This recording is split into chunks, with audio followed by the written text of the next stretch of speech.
Welcome to this deep dive into one of the most counterintuitive yet fundamental concepts in statistics, degrees of freedom. Have you ever wondered why, when calculating the sample variance, we divide by n-1 instead of just n? This small subtraction is known as Bessel's correction, and today we will demystify it using the famous hats analogy and rigorous mathematical visualization. In statistics, degrees of freedom, df, refers to the number of independent pieces of information that go into the estimation of a parameter. Think of it as the maneuverability, or the budget of choices you have in a system. When we have a dataset of size n, we initially have n degrees of freedom. Each data point is free to be any value. However, the moment we calculate a statistic like the sample mean, we impose a restriction that ties those values together. Let's imagine you are a fashion enthusiast. You own 7 unique, stylish hats, and you decide that for the next week, from Monday to Sunday, you will wear a different hat every single day. On Monday morning, you look at your collection. You have 7 choices. You are completely free to pick any of them. You choose the fedora. On Tuesday, you have 6 choices left. You are still quite free. By Wednesday, 5 choices. This continues until Saturday. Now it is Sunday morning. You wake up and go to your hat rack. How many choices do you have? Exactly 0. You must wear the one hat that is left.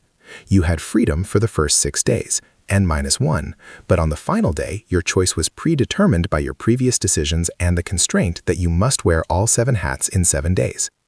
In statistics, the sample mean acts just like that 7-day schedule. It is a constraint that uses up 1 degree of freedom. Why does this happen mathematically? When we estimate the sample variance, we use the formula s squared equals the sum of xi minus x bar squared over n-1. Notice the x bar, the sample mean. To calculate the variance, we first must know the mean.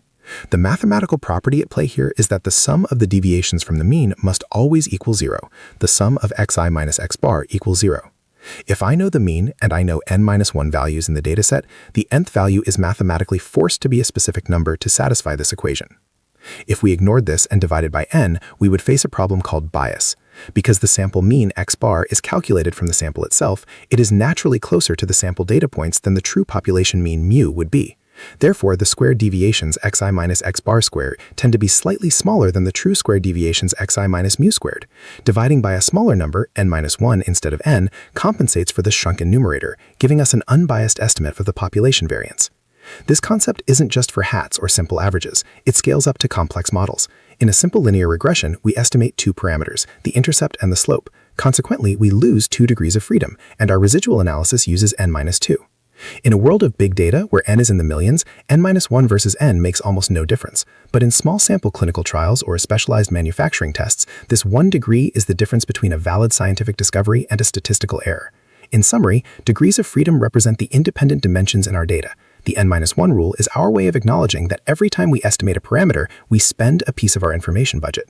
So the next time you see that n-1 in a formula, remember the Sunday hat. Sometimes the last piece of the puzzle is already decided for us. References: Gujarati D. Nun, Basic Econometrics; Johnny Friend, Mathematical Statistics; Moore D.S., The Basic Practice of Statistics.